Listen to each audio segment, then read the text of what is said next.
따라해 주시기를 바랍니다. 긍휼히 여기는 자. 다시 한번 긍휼히 여기는 자. 종교개혁자 마틴 루터가 18, 17 요때였어요. 어느 날 친구와 함께 밤길을 걷습니다. 때마침 폭우가 쏟아집니다. 비가 오면서 번개가 치기 시작을 하는데, 그런데 그 두 사람이 걸어가는 그 밤길에 옆에 나무에 번개가 쩌적 하고 임하는데, 그 번개가 치면서 루터 옆에 있던, 마틴 루터 옆에 있던 친구가 번개에 맞아 그 자리에서 죽어요. 이게 너무 희한한 일이고 너무 끔찍한 일이고 너무 어려운 안타까운 일이니까 마틴 루터가 넋이 나갑니다.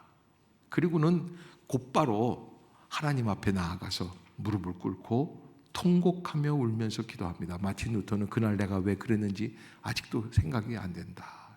왜 그랬는지 모르겠어요. 벼락을 치는데 회개하며 기도하는 거예요. 뭐라고 기도하냐면 주여 나를 살려주시옵소서. 나는 불쌍한 죄인입니다.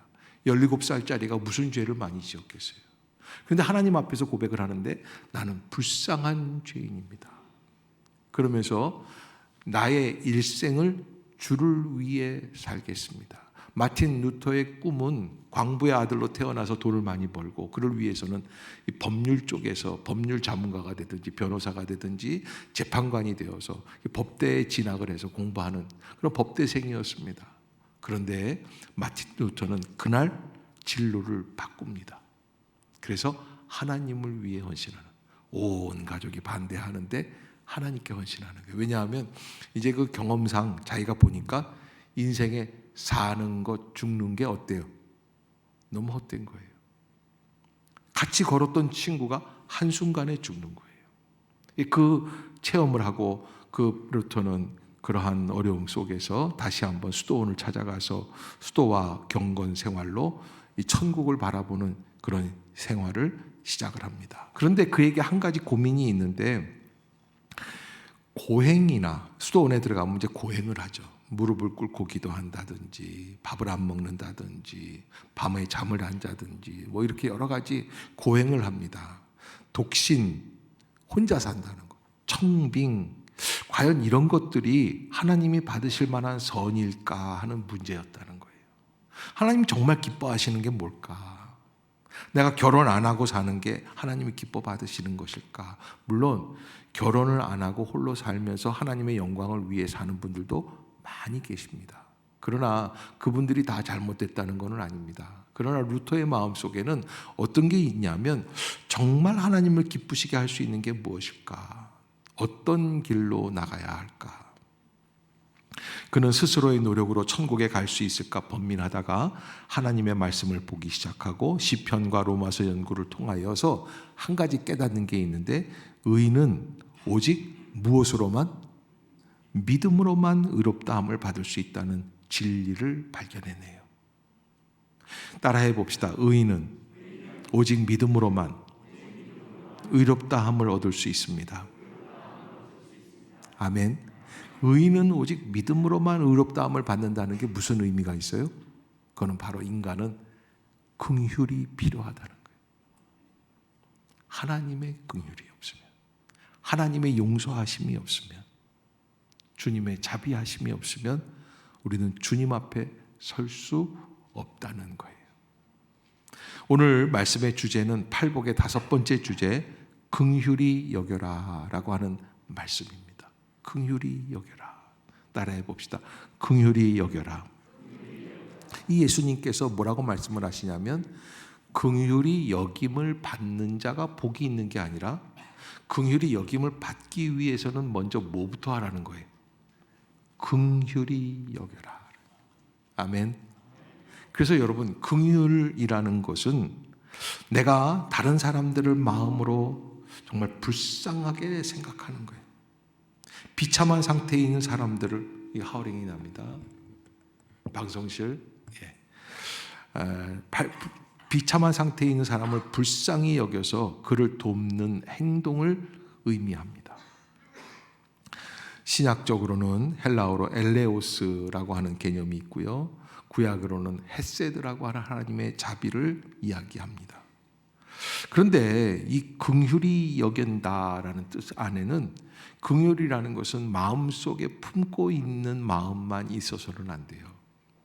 지금 헐벗고 굶주린 사람이 있는데 마음속으로 너무 불쌍하구나 있으면 그 사람이 배부름을 받습니까? 어떻게 해야지 돼요?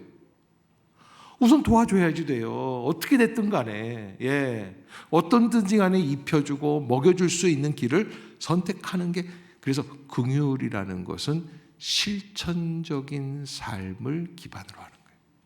그래서 이 팔복을 8가지 복 중에 4가지 앞에서 심령이 가난한 복, 애통하는 복, 온유한 복, 의에 줄이고 목마른 복은 하늘을 향하여 하나님과의 나와의 관계 속에서 이루어질 수 있는 복이라고 할 때, 오늘부터 시작하는 이 5번째, 이 긍휼히 여긴다, 마음이 청결한 자, 화평하게 하는 복, 의를 위하여 박해를, 이거는 세상과의 관계, 인간과의 관계, 이웃과의 관계 속에서 이루어지는 그런 복이라고 말할 수가 있습니다. 그래서 이게 팔복을 크게 4가지로 나눌 때, 2가지로 나눌 때 하늘을 향한 복과 또 세상을 향한 복으로 이렇게 나누어지는데, 이 첫 번째가 긍휼이에요. 이 긍휼이라는 것은 하나님께서부터 이미 받은 은혜, 그 은혜를 기억하고 나도 어떻게 하는 거예요? 세상을 향해 긍휼히 여기는 거예요. 그런데 요즘 세상을 보면은, 요즘 세상을 나타내는 가장 핫한 이슈가 뭐예요? 긍휼이 아니에요. 내로남불이에요. 내로남불이라는 건 무엇을 의미합니까? 내가 하면 로맨스예요. 애인이랑 바람을 피고 이래도요, 내가 하면 뭐예요? 나는 로맨스예요. 저는 그 바람 피는 분들 보면은요, 참 대단한 걸 봤어요. 그 교회 집사님하고 어느 권사님 바람이 났는데요. 제가 그랬어요. 너무 답답해서, 집사님 왜 그러셨어요? 그러니까는 그러시더라고요. 목사님, 예수님이 사랑하라고 그러셨잖아요. 아니, 예수님이 사랑하라고 하신 게 그런 사랑입니까? 남의 집 부인하고 눈 맞아가지고 바람 나는 게 그게 예수님의 사랑이 아니죠. 사실은 그렇게 사랑을 한다고 그러면 어떻게 사랑을 해야 돼요? 그 여인을 위해서 십자가에서 자기가 죽음의 사랑이에요. 내가 죽고 예수가 사는 게 진정한 사랑이에요. 그런 내로남불이에요. 내가 하면 로맨스예요. 남이 하면 뭐예요? 불륜이라는 거예요. 자기중심적 삶이에요. 이 세상에 4종류의 사람이 있다고 하는 거예요. 받기만 하고 주는 거는 없는 이기주의적 삶, 주지도 않고 받지도 않는 개인주의가 있고요. 그런 요즘 추세가 그런 게 많은 것 같아요. 나는 누구에게 신세를 받지도 않고 나는 누구에게 뭘 끼치기도 주기도 싫다는 마음이, 나만 잘 되면 된다는 거예요. 또 3번째는 주기도 하고 받기도 하는 합리주의적인 마음이 있고요. 4번째는 받을 생각을 떠나서 주기만 하는 이타주의. 저는 여러분들에게 우리는 이 4가지 중에 어떤 종류인가를 한번 생각해 봐야 돼요. 과거에는 우리나라는 어땠습니까? 지나가다가 목이 마르면 그저 계세요? 그리고 물 좀 주세요. 이렇게 얘기하면은 여러분 아마 젊은 사람들은 에이 뻥이다 그럴 거예요. 다 그렇게 했어요. 지나가다 물 좀 마실 수 있을까요? 그러면 물 줬어요, 안 줬어요? 옛날에는요. 줬어요. 여러분들보다 더, 여러분 어렸을 때. 다 그렇게 살았단 말이에요. 그런데 요즘은요, 그래서 지나가는 집에다가 생수 한 잔만 먹읍시다 그러면 뭐라 그래요? 돈 내세요 그럴 거예요. 어림도 없어요. 돈 없으면 물도 못 마시는 세상이에요. 내로남불이에요. 개인주의적인 삶이 강한 인생이에요. 그래서 점점 합리주의적, 이타주의적 삶에서 어디로 가고 있냐면 세상이 개인주의, 이기주의 쪽으로 흘러가고 있어요. 유대인들이 즐겨 읽는 탈무드에 나오는 한 이야기가 있어요. 어떤 아버지가 하루는 농사를 지으면서 낫이 필요해서 아들에게 이웃집 가서 낫을 좀 빌려오라고 부탁을 했는데, 이 아들이 이웃집에 갔다 와서 하는 말이 옆집에서 낫을 못 빌려주겠다는 거예요. 입이 이만큼 나왔어요. 근데 며칠 후에요. 그리고 지나갔는데 그 집에서 오히려 또 낫을 좀 빌려달라는 거예요. 그러니까 아들이 그냥 갑자기 화가 팍 나는 거죠. 그래서 뭐라 그래요? 빌려줄 수가 없습니다. 이렇게 얘기하려고 그러는데 아버지가 뭐라 그러냐면은 낫을 빌려주거라. 사람 심리가 이상하죠. 아빠가 안 된다 그러면 아들이 그래도 좀 빌려주십시다 이럴 텐데 아빠가 빌려주라니까 더 열받는 거예요. 아버님이 뭐라고 그러냐면 이렇게 얘기를 했다는 거예요. 아버지, 며칠 전에 저 집에서 우리한테 안 빌려줬지 않습니까? 그렇게 항의하는 아들한테 저 집에서 빌려주지 않았기 때문에 우리도 빌려줄 수 없다라고 하는 것은 복수의 개념이다. 옆에 사람 쳐다보세요. 옆에 사람 쳐다보세요. 복수하지 마세요. 다시 한번 쳐다보세요. 좋은 말로 할 때 복수하지 맙시다. 아시겠어요? 이 복수의 개념이에요. 저 집에서 빌려주지 않았기 때문에 나도 빌려줄 수 없다. 그런데요, 두 번째가 있어요. 그 아버지가 저 집에서는 빌려주지 않았지만 그럼에도 불구하고 빌려준다. 요건 증오라는 거예요. 애증이에요. 증오의 개념이에요. 너 안 빌려줬지? 그래도 나는 빌려준다. 이건 좋은 마음이 아니라는 거예요. 그러니까 아들이 묻는 거예요. 그럼 어떻게 해야 합니까? 거절당했다고 하는 것은 다 잊어버리고 아무 상관없이 깨끗한 마음으로 그저 낫이 필요하다니까 빌려준다는 마음으로 빌려주면 이것이 긍휼이다라는 거예요. 따라해 봅시다. 거절당했던 기억을 잊어버립시다. 아멘. 그리고 좋은 것을 기억합시다. 아멘. 좋은 것을 기억하는 게 필요해요. 하나님 앞에 우리가 서 있다고 하면 우리가 꼭 잊지 말아야 될 게 나는 하나님의 전적인 긍휼하심으로 구원 얻은 존재다라고 하는 거예요. 누가복음에 보면은 그런 예화가 있습니다. 한 번은 1만 달란트 빚진 사람이 임금님한테 와서 임금님이 빨리 갚아라. 참고로 1만 달란트 하면 1조가 넘어요. 제가 삼성 이건희 회장한테 1조 원을 빚을 줬는데 어느 날 나 좀 보자 그런 거예요. 목사님 이게 아무래도 빚이 심각한데 갚을 수 있겠습니까? 제가 이게 사업을 하는 게 아니라 목회를 해서 돈이 없습니다. 그 이건희 회장이 뭐라 그러냐? 갚지 마세요. 그래서 1조가 안 갚아도 된다고 생각만 해도 즐겁죠? 네. 그런데 나왔는데 그 삼성 그 전자 앞에서 나한테 100만 원 꽂아놓은 집사님을 만났는데 아이고 목사 돈 100만 원 떼어가지고 와가지고 그냥 잘 먹고 잘 사는 것 같아가지고 멱살을 내가 탁 잡고 한다. 여러분 만약에 내가 1조를 탕감받고 나왔을 때에 100만 원 빚진 사람을 만나면 나는 뭐라 그럴까요? 안 갚아도 돼. 여러분들이 저를 잘 모르시나 보네요. 저 째째한 사람 아닙니다. 네? 안 갚아도 돼. 그런데 그 사람은 그 멱살을 잡고 100데나리온 빚진 사람한테 추궁을 하는 거예요. 미국의 선교사님으로 인도의 선교사로 나가셔서 수고하셨던 데이비드 A. 시멘즈라고 하는 상한 감정의 치유라는 책을 쓰셨던 선교사 목사님이신데 그 데이비드 A. 시멘즈 목사님이 뭐라고 그러시냐면 왜 1만 달란트 탕감받은 사람이 100데나리온 겨우 얼마 안 되는 돈을 뺏으려고 그랬을까? 그래서 그 사람이 도로 감옥에 들어가잖아요. 왜 그랬을까 하는 얘기예요. 왜 그랬겠어요? 데이비드 A. 시멘즈 목사님이 그 질문에 이렇게 말씀을 하세요. 임금님이 그 사람에게 1만 달란트, 1조나 되는 돈을 탕감해 주는 순간에 이 사람은 그 용서를 받지만 이렇게 생각한다는 거예요.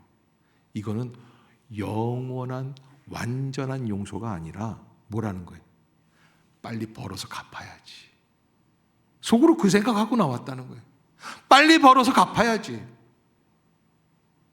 그러니까 여러분, 마음에 여유가 없어요. 벌어서 갚아야 될 빚이에요. 지금 유예받은 것밖에는 안 돼요. 그러니 지나가는 100만 원짜리 그 빚진 사람 만나니까 어떻게 해요? 그 돈이라도 받아야 되는 거예요. 여러분, 우리가 예수 그리스도의 용서함을 받고 사랑을 체험하고 다시 거듭난 존재들이에요. 아멘. 그렇다고 한다면 우리는 단순히 유예받은 게 아니에요. 조건적으로 너 앞으로 잘못 살면 너는 완전히 그냥 그다음에 무기징역이야, 뭐 이렇게 해서 용서받은 게 아니에요. 예수님의 용서는 조건이 없는, 한계가 없는 용서예요. 아멘. 그게 십자가의 용서예요. 그래서 우리가 날마다 의인 거듭난 사람들임에도 불구하고 죄를 짓고 다시 나와서 기도하고 다시 회복되고 나아가는 인생 아니겠어요?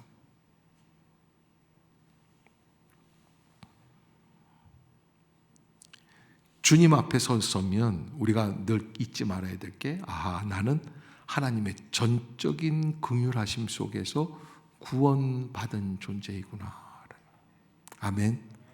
그러면 나에게 어떻게 합니까? 나에게 조금 어려움을 이야기하는 사람들을 용서해주고 긍휼히 여겨줘야지 되는 거예요. 아멘. 아니 그냥 어느 할머니가 동창회 갔다 와가지고 화를 막 내더래요. 그래서 영감님이 비유를 맞추려고, 왜 친구들이 자기네 남편들 자랑해야 더 밍크 코트 입고 들어와서 뭐 이렇게 얘기, 내가 좀 사줄게. 그러니까 할머니가 뭐라 하느냐면, 아니야 말도 시키지 말라고 그러더래요. 아유, 뭔지 얘기 좀 해봐. 할머니가 나중에 막 울면서, 나만 아직까지 영감이 살아있단 말이야. 이런 얘기를 하면요, 우리 7학년 5반 이상 되시는 어른들은 웃지를 못해요. 주여, 내가 죄인입니다.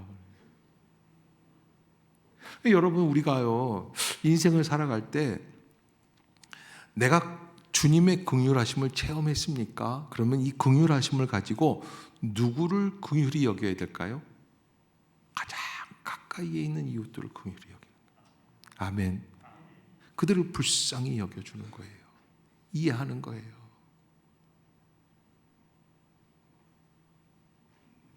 엄마들이 제일 꼴보기 싫어하는 게 뭔 줄 아세요? 시험은 20점, 30점 받아놓고 집에 와서 시험 끝났다고 퍼자는 놈들. 아니, 낙제 점수 받아먹고서는 노래방 가서 노래하는. 그 엄마가 그러더래요. 네가 무슨 스트레스 해소할 게 있다고. 근데 모르는 소리 하지 마세요. 늘 말씀드리지만 진짜 스트레스는 공부 잘하는 애들이 받는 게 아니에요. 공부 못하시는 분들이 시험을 보려니까 정말 스트레스 받는 거예요. 근데 여러분, 걔가 왜 공부를 못하겠어요? 누구 닮아서? 엄마 아빠 닮은 거예요. 예.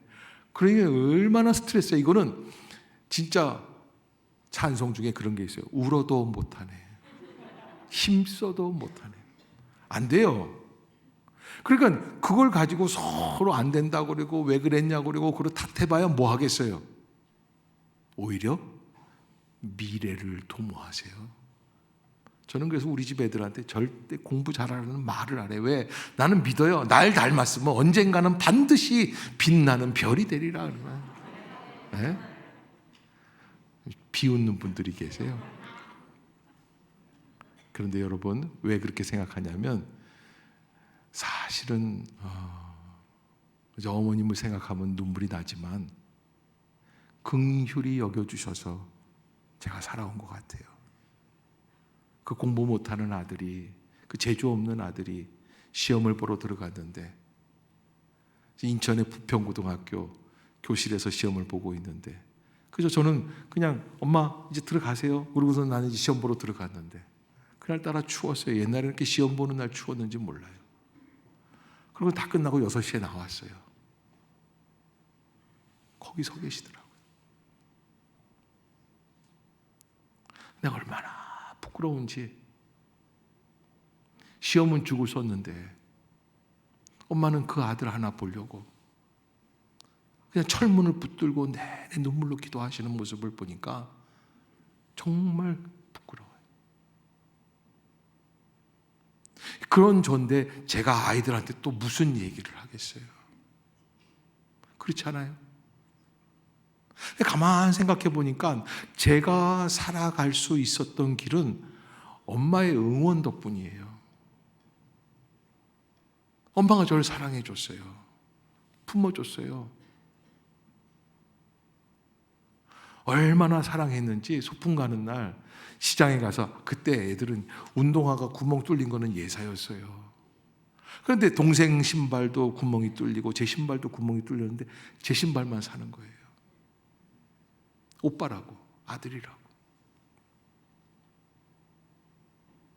여러분, 그 사랑을 기억하고 우리도 자녀들을 좀 더 사랑해주고, 싹수가 노랗다는 말은 하지 마세요. 우리도 다 노랭이들이었어요. 오늘 본문에서 예수님은 우리에게 긍휼히 여김을 받고 싶으냐? 먼저 긍휼히 여기는 복을 받아라 그러시는 거예요.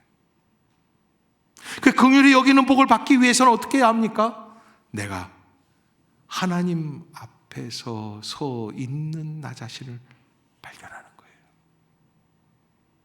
하나님 앞에 섰을 때 나는 내가 잘났다고, 내가 의롭다고 말할 수 있는 사람이 아니에요. 나는 여전히 죄 많은 사람임을 깨닫는 거예요.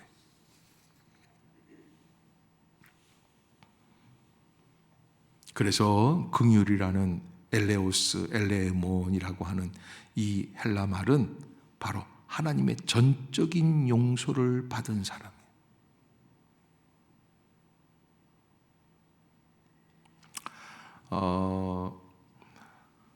빌리 그레함 목사님은 세계적인 부흥사 목사님이신데 그분이 이런 얘기를 했습니다. 하나님께서 우리를 긍휼히 여기시는 것은 우리만 위로받기 위함이 아니다라는 거예요.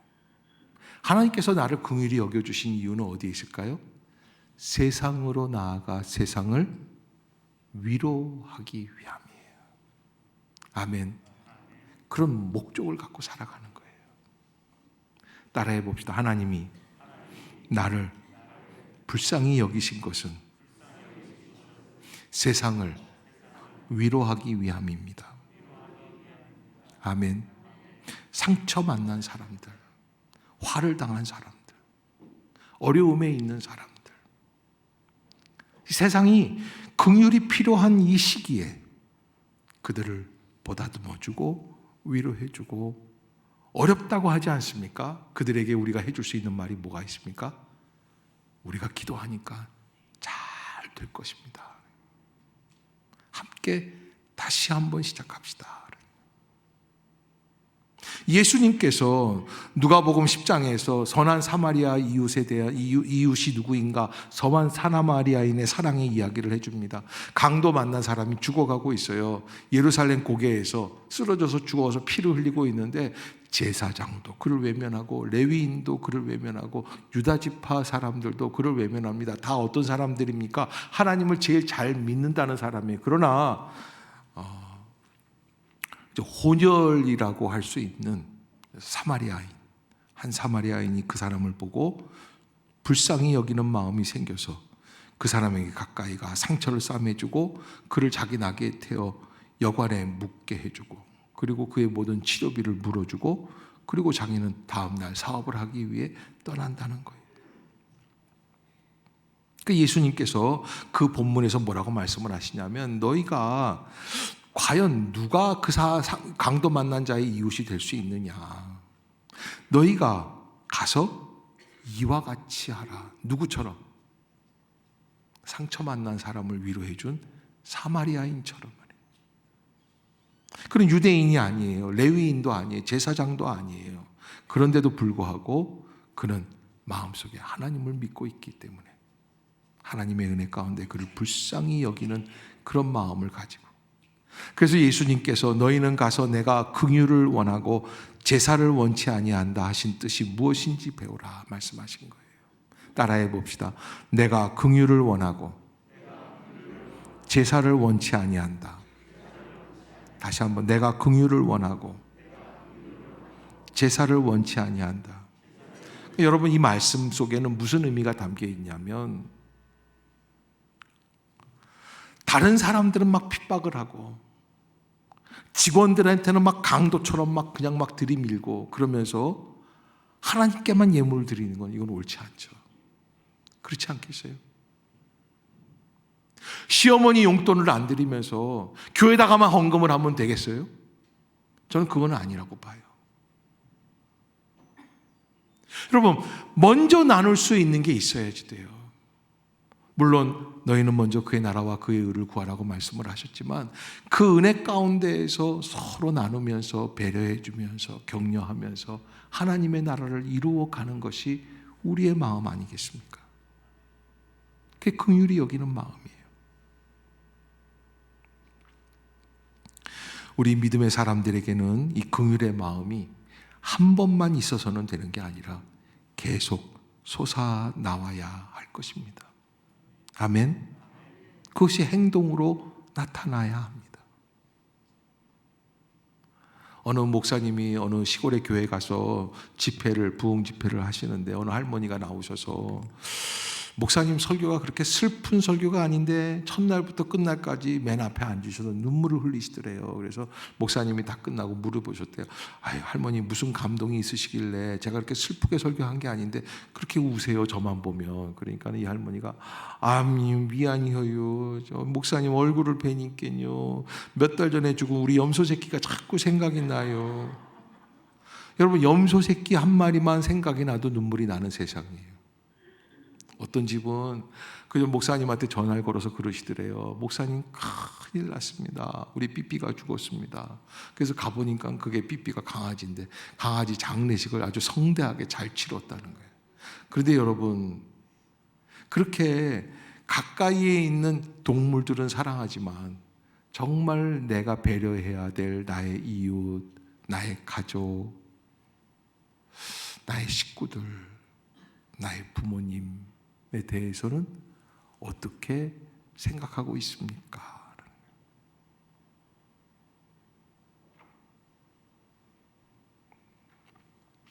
이 앞에 있으면 이 서정마을 주민들이 이제 이렇게 산책하는 길을 이렇게 많이 보게 돼요. 저 어떤 분들하고는 친해져서 인사도 하고 그러는데, 어떤 할머니 한 분이 이렇게 지나갑니다. 강아지가 좀 못 걷겠다고 그러고, 그러니까 그 강아지를, 할머니가 70이 넘으신 것 같은데 이 강아지를 들어서 그러고서 가슴에 푹 안으면서 제가 하는 얘기를 들었어요. 너하고 나하고만 사는겨. 우리 둘이만 친구라는 거예요. 그래서 강아지를 품에 안고서는 그냥 그렇게 둘이서. 물론 그럴 수는 있어요. 그 마음을 모르는 건 아니에요. 그러나 여러분, 내가 마땅히 돌보아야 할 사람들이 있습니다. 내가 마땅히 인식해야 할 하나님의 사랑이 있습니다. 그 사랑을 잊지 마시기를 주의 이름으로 축복합니다. 우리가 잘 알고 있는 세계적인 부자 락펠러라고 하는 분이 있습니다. 그는 사실은 55세에 병이 들기 전까지 깍쟁이 중에 깍쟁이, 아주 참혹하리만큼 돈을 빼앗아서 상대방 경쟁 회사들을 가슴 아프게 하고 회사를 망가뜨리고, 그리고 회사를 빼앗는 기업 사냥꾼으로 유명한 사람이에요. 기름을 팔아서 먹고 살았던 스탠다드 오일이라는 회사를 설립을 하고 세계적으로 유명한 사람입니다. 그런데 55세 덕후덕 병이 걸리는데 돈이 아무리 많아도 먹을 수가 없어요. 그래서 그저 물 몇 모금, 그다음에 하루에 비스켓 한 조각 정도도 못 먹는 거예요. 소화가 안 돼요. 의사가 그랬어요. 당신 이대로 살다가는 1년 안에 죽습니다. 어느 날 병원에 가서 진찰을 받기 위해 들어가는데 진찰 받으러 가는 그 병원이 뭐 워낙 자기 단골 병원이겠죠. 매일 지나들던 그런 병원이었는데 이렇게 현관 입구에다가 뭐라고 액자에다 조그맣게 쓴 구절이 하나 있더래요. 그게 뭐라고 그러냐면 그날따라 그게 보이는 거예요. 주는 것이 받는 것보다 복되다 그러더래요. 주는 것이 받는 것보다 복되다. 따라해 봅시다. 주는 것이 받는 것보다 복되다.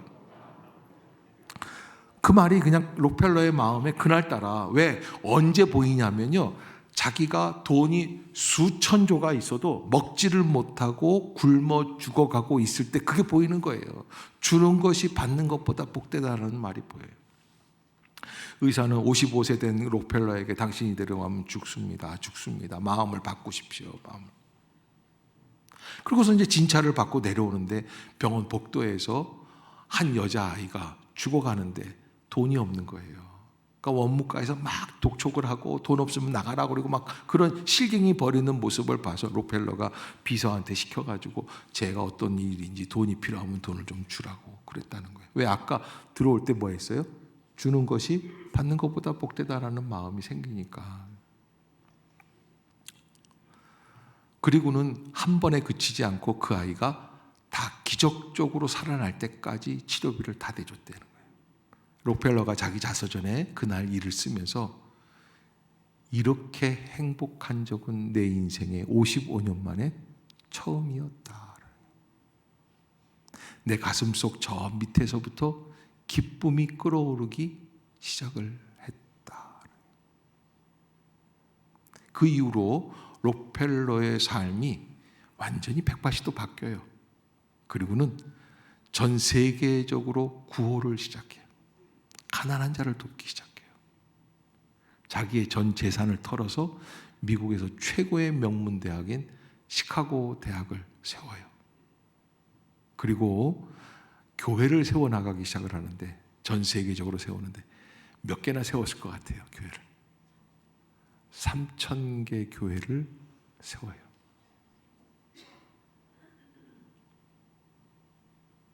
여러분, 한 사람이 긍휼이라는 것을 깨닫게 되고 나 역시 하나님의 긍휼이 없이면 못 살다라고 하는 존재를 느끼니까 긍휼을 나누기 시작을 하는 거예요. 55세 때 죽어야 될 록펠러가 몇 살까지 살았는 줄 아세요? 99세인가? 95세인가? 살다 지쳐서 그냥 죽었어요. 못 죽더래요. 여러분, 움켜잡고 있으면 더 살 것 같지만, 더 내 것이 될 것 같지만 그렇지 않아요. 주님께서 오늘 우리들에게 긍휼히 여기는 자는 복이 있나니 너희가 긍휼히 여김을 받을 것이라는 말씀은 상대방을 위해서 주시는 말씀이 아니에요. 누구를 위한? 나를 위한 말씀. 아멘. 오늘 저녁부터 돌아가셔서 옆에 있는 사람들 좀 긍휼히 여기세요. 아우, 너 하루 종일 일요일인데 공부도 안 하고 누워 있을래니 얼마나 허리가 베기겠니? 그것도 못할 짓인데 너 어떻게 그렇게 잘하니? 하루 종일 핸드폰을 보고 눈에서 찐물이 날 텐데도 멈추지 않고 하고 있으니까 참 대단하다. 좀 긍휼히 여깁시다. 왜? 강팍하게 해도 세상이 더 좋아지지 않아요. 하나님의 은혜 가운데 긍휼을 나누며 긍휼을 베풀며 긍휼을 실천할 수 있는 한 주간이 되시기를 주의 이름으로 축복합니다. 기도하겠습니다. 사랑의 하나님, 은혜를 감사합니다. 우리에게 주시는 예수 그리스도의 십자가의 긍휼히 여기심, 그 은혜의 역사를 체험하게 하여 주시고 우리도 서로 나누며 축복하며 살게 하여 주옵소서. 예수님의 이름으로 기도드리옵나이다. 아멘.